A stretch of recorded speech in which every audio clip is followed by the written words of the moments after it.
What is it about being here in the UK that excites you? And what would be a good answer for how do I not make errors? So what I told was when I type entries, I read out loud.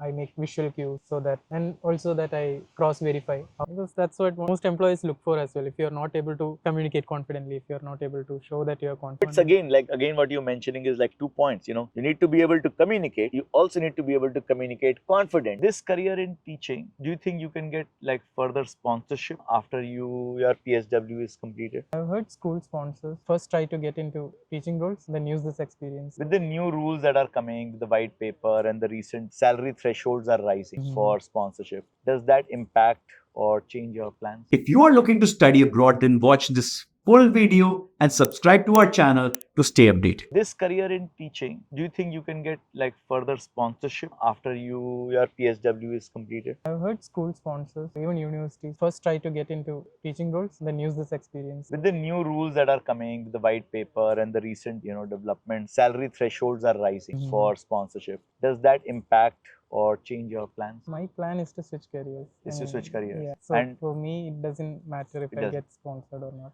so it doesn't matter, and hence if it means that you have to, you will start teaching here, keep rising in that hierarchy, and then if required, if you go back to India, then you will teach there back in India. Focus and clear in mind, yeah, what I want to do. Think again a very valuable thing.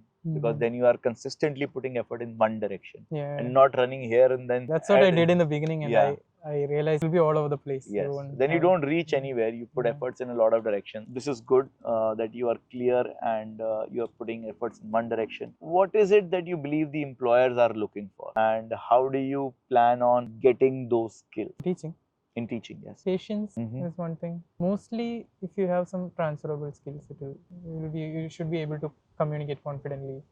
The school system here is a little different as compared to India. You can't scold them, you can't beat them, you can't do anything. They are more protected. Yes. And even for students with special needs, we need to make special consideration and stuff like that. So you'll need to be aware of all these things. Yeah, I think more of a skill-based hiring that's going on. If you have the right, I'm trying to uncover those right skills, because everyone is saying skill, you need skills. But so what skills? More technical skills and communication. Good communication, you need to be able to comprehend their accent and everything. Also, if you have like good technical knowledge. So what subjects are you planning to take? My plan is to get into business studies. Business studies, economics, stuff like that. And probably take a PhD after some time. If I have more clarity on how the whole process about that. Try to get into university. So basically it is right now teaching business studies, economics in school, strong understanding of the subject and their curriculum. While you were working for in students, that is where you got to understand the school curriculum better? No. They don't deal with school curriculums. I was helping students tackle management consultancy projects, giving them guidance on what all topics you need to go through. But these are students back in India. The curriculum here is different. So how would one build knowledge of the local curriculum here in the UK? Been searching in YouTube, basic Google searches. So basically online it is available. So you have to read through it, understand it. There would be live lecture. They don't expect you to understand everything. If you have an idea about what all. Basically, how do you make a lecture plan? The basics of teaching you need to probably understand, right? So because the more understanding you will build, the easier it will be for you to sort of answer them in your interviews. Have you been in touch with people who are already teaching here in the UK? Not really. I found certain graduates who have found job in academia, but that is in career support and roles like that, administrative roles in schools, but not who are into teaching. A couple of them started from administrative, like you mentioned. Then they went into career support. Then they got into teaching. So one way you can. That's one journey they've all had. One of them started teaching directly. So it might be useful. So I'll make that connect for you. You can probably share your questions, and maybe they can share certain experience of them. You moved to Coventry, and there is a big University of Coventry there. Also, I think there is Warwick very close by. So there is a lot of universities in that area. How come you landed a job with them and over the other students? Came down to my luck. Yeah. I can't really say, but if you apply as soon as you see an opening, there is more chance. There's more chance. So you have to be first. Part-time. Yeah. But if it's full-time, we'll need to spend at least 45 minutes in one application. Right. It's a long, tedious process. So guys, let's take a small pause and let me tell you that I counsel hundreds of students looking to study abroad every month. And I am here to help you guys not just with understanding your profile, which country or university is the best one for you, but help you through the admission process. And me and my team will get you your visa on time. And if you want a one-on-one counseling session with me, please go into the description. There is a link to my Calendly and you can book a one-on-one slot with me. And let's get back to our video now. Now that you are getting interviewed, what is the interview process like? Can you give an example of one full-time role that you've applied for and you got an interview, and then what is the expected timeline and the expected hiring process? So for one of the recent one I went, I had 3 rounds. The first one was a test. It was an online test. Second one was phone interview. And the third one was the final one. That was face-to-face interview. And you had gone for the face-to-face interview. Yeah. And what was asked in the test? So this is a admin role in. Yeah. So they asked about mostly general questions like how well I juggle with multiple tasks and short time period. And so they were like situational questions that if this situation comes, what would you do? The questions were like that, or like what exactly? Yeah. Situational questions were also there. A few. So you didn't have to prepare as such for that test, because it's an admin role. right? I think for a teaching role, I'll need to prepare more. Yeah. So you had this test, and then there was an online interview. What was asked in the online interview? The online testing. Now after that, you said no. After the online test you cleared, there was one phone call. Phone call, yes. Yeah. That was also pretty generic questions, Yeah. like what my strengths are and how do I not make errors when clerical work, all these kind of questions. And what would be a good answer for how do I not make errors? So what I told was, when I type entries, I read out loud. I make visual cues so that, and also that I cross verify after I make everything. Right. So you shared that. What is your cross-checking process when you are doing, let's say, just manual entry if required, and how do you ensure that there are no errors in that? And then because I was doing bookkeeping back in India. Bookkeeping back in India, of course. Yeah. So that is very important. Yes. And how about the third round? What happened in the third round? Third round was more like getting to know what kind of person I am. They gave me certain administrative tasks to take data from certain web page, right, and then verify with another data. And then put in the details and everything. So it was like a live test also, Yeah. that was given. Some small tasks. Yeah, how I handled pressure. Right. How you handle it. Do this in 1 minute. Yeah. So that went well. Yeah. I did a good job. Yeah. We'll know in near future. How long did it take from the online test to the in-person round? Within 1 week. So Yeah. things, when they are moving, they're moving fast. Yeah. And you're expecting within a week you should get a response from them. Where is this job? In Coventry. So then you are already moved to Coventry, so you can work there full time now. Once you start doing this job, will it become easier for you or more difficult to change into teaching if you take up the administrative role? If I can get in touch with people in the school, I'll have more information on how to get into teaching roles there. Vacancies are there. So you're saying this will give you a better network and a better understanding of those job opportunities? Getting this interview, I was helped to get this interview from my previous colleague. Okay, so they referred you for this? They didn't refer me, but they said you can look into these kind of roles when I was doing my invigilation. Right. So it is like one thing leads to the other. Yeah. Your people around you share knowledge, teach you, make you better. Also can refer you if they know somebody, then that's also an opportunity. So let's think in terms of,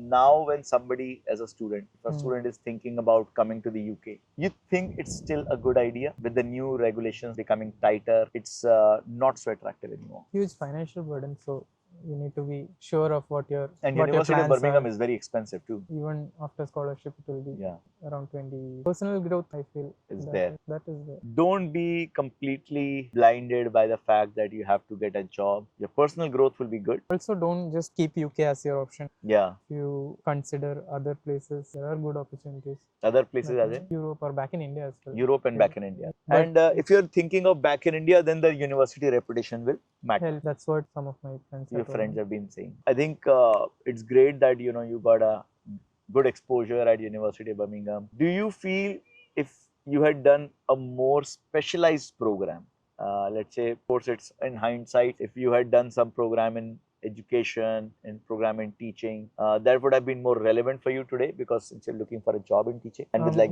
easier outcomes? Yeah, I feel that would be the But case. that's the difficult part, right? What do you want to do? How do you know unless you explore? That's the thing. So you get to know about yourself more once you're here, because you're just yourself most of the time. I mean, you'll get friends and everything, but you're mostly relying on yourself to get everything done. And do you have good friends here? I do. And they are all from Kerala or from everywhere? from all over the place. From all over the world. That's really good, and I think that's important. Why we are all here outside our countries to meet new people, have new influences, understand and adopt the best which is there around us. Tell us something more interesting, more fun. Now been here for what, 1.5 years? What all have you done? Have you visited in some places in UK? Have you enjoyed? What interesting stuff have you done? A lot of places in England. Yeah. Gone to Wales as well. I've gone to Wales as well. I've not been to Scotland yet. Yeah. But a lot of places in England, Manchester, Liverpool, cities, as well as places like Cornwall. I did one wild camping there. Okay. And you went with your friends? And today you have seen Leicester, or maybe not seen as such, but you're in a park here in the University of Leicester. You do like to travel a lot. Yeah, whatever I save up Yeah. traveling. I don't spend on most. You save up and then you spend on travel. What are some of the other things which people can enjoy as here? There are a lot of different opportunities when it comes to societies in university. Started doing Muay Thai. Okay, what's that? It's a kind of kickboxing. Okay. You can also use your elbows and knees. Okay. Started with that. There are so many things that are different from India, like rugby. You can try that. You can try tennis. You can try all these different sports. Of course, the university has amazing infrastructure and a lot of great facilities. If you're into clubbing, That is one places. that we were there over the weekend in Birmingham, and we saw amazing parties happening there. We were too tired to join anyone, but yeah, I think it was very clear that people like to have a lot of lots of things to do, lots of societies, lots of student communities and groups, keeps things interesting. If you're interested in trying new things, there are a lot of opportunities. And while you were studying, where were you staying? I stayed in Selly. It is very close to my university. Yes, this time we were staying there in that same area. How costly or cheap it was? I took an on-suit. Wow, very good. So costed a little bit more than. But how much would it? Around 180, 600. 680 pounds. So an on-suit is basically, it's like a independent kind of like a studio with your own bathroom, which is inside and not shared. So only thing, the kitchen will be shared. The kitchen is shared. But apart from that, everything else is segregated. So you have your more privacy. You also you had 4.5 years of experience. You had some savings, so you wanted to have also some more privacy while you were staying. So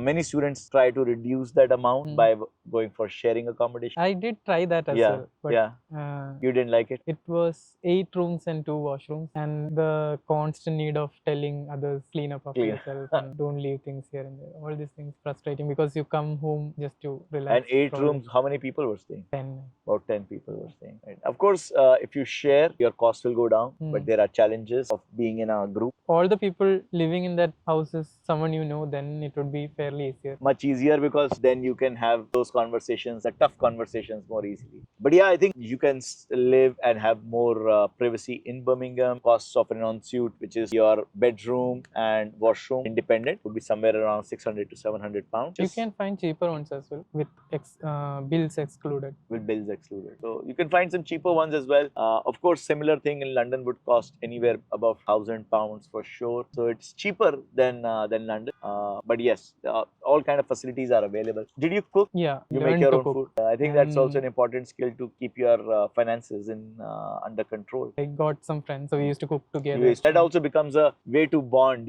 something to do together with your friends and make new friends. Any other new skills, any other new things that you learned? All the chores. So you become very independent now. Very independent. You can handle everything by yourself. Cooking, basically all the things you will need to look after yourself. Right. Even if you get sick. That's very important. Yeah. Did you fall sick here sometime? Yeah. The appointments will take you 3 weeks. So what happened, and how was your experience with UK healthcare? Not too good. Not too good. What happened to you? So I had an injury in my shoulders while you were doing Muay Thai. Yeah, and then I had to book an appointment. I got it around 3-4 weeks after. By then the injury had already. Then they asked me, do you feel more pain or less pain now? I said it feels much less easier now to move my hand and everything. They said okay, fine, wait for another 2 weeks, you'll be fine. So NHS appointment is the medicine. They say that they'll get an appointment after 1 month, and by the time you go to the doctor, he says, see, I told you. Try to bring medicines from India. Try to bring medicines from India. I mean, when we are also traveling, carry like a big medicine pack, and anytime, even precautionary, I take it, because I think falling sick here in the UK UK can be a big issue. What is it about being here in the UK that excites you, and what is it about being here in the UK that worries you? What excites me is you get to see a lot of places. You get to meet people from a lot of different backgrounds, different culture. University experience was good. Tough part is managing your finances, managing your personal time. You got to be sure about what you say yes to. As Indians, we have the habit of agreeing to everything, and then managing your time is very important because that's the most important currency you have. Also, the mental state that you Right. go through, the fluctuating like anything. During winters, sun sets around 3 p.m. It will be mostly dark. Right. All this isolation and everything. You'll feel a little tough during that time. They call it seasonal depression. Right. Most people get it. So I think what you mentioned are like very important points: managing your finances, managing your time, and of course managing your mental health. I think those are three challenges that are the biggest challenges. Why I also agree with you, and like sometimes we get over the whole question around, and we also keep asking it again and again and again, is like the whole job part. I think it is so much more important to make sure that we are mentally calm, mentally stable, because that I believe becomes one of the biggest hurdles in our ability to be productive, to be able to think clearly. And when all of that gets clouded, we can never succeed. What you have said is like very critical, very important for all of us to take care of. And it's not just when you're studying in the UK or somewhere abroad, but in general in life. If you're always just too worried, it just becomes impossible to take thoughtful, right decisions. Even you need to be able to be confident. Yeah, you have Even to have that when nothing is overconfidence. going right. Sometimes nothing will go right, Right. but you will have to have that. You have to have that faith, you have to have that belief that you will make it, and you have to be out there representing yourself very confidently. Because that's what most employees look for as well. If you're not able to communicate confidently, if you're not able to show that you're confident. It's again what you're mentioning is like 2 points. You need to be able to communicate. You also need to be able to communicate confident. So if I'm saying, okay, yeah, maybe this, that, not, you may have said the right answer, but if it is not said confident, the belief in you will not be happy. You need to be able to say things correctly and confident. What is your advice for students who are coming to UK? What do you believe they can do to be more successful? I don't think I'm in a position to advise or anything, but I'll say keep your options open. There are lots of opportunities here if you're willing to learn, and be prepared for the pressure from all angles. Financial pressure, mental pressure, all kind of stress will keep on coming from all the sides. You'll need to be able to manage everything, doing all the chores and everything. Every day you will have something to do. Yeah. It's non-stop. The work is ongoing. No, that's why it's very important. You coming from Coventry all the way here, taking out time. Like you mentioned, you need to make a choice. We are very thankful to you making the choice for our students, for us, to be able to share your experience, to be able to share your thoughts, shed some light more on University of Birmingham, Masters in Management, opportunities in UK, opportunities in education in UK overall. If you guys have found this conversation insightful, truthful, do subscribe to our channel, guys. And I'm talking to many more great individuals who are willing to share their side of the story with you. And if you do like it, then subscribe to our channel and share this knowledge. All your friends who are looking to study abroad, because a lot of reality is similar across UK and any other country. But especially if they are looking to study in the UK, share it with them. Any questions that you might have, ask them in the comments, and I will be responding to every comment on my own. Thank you, Pratish, so much. We'll walk around a little bit of Leicester now with you, that you are also here for the first time. Thank you so much for your time, and it was phenomenal speaking with you. Thank And you. I hope you guys learned from it. Thank you. Glad I could have a meeting with you. Brilliant. That's me, Piyush, your study abroad coach, signing out from Leicester. So if you like this content, please subscribe to our channel, and I will see you all in the next video.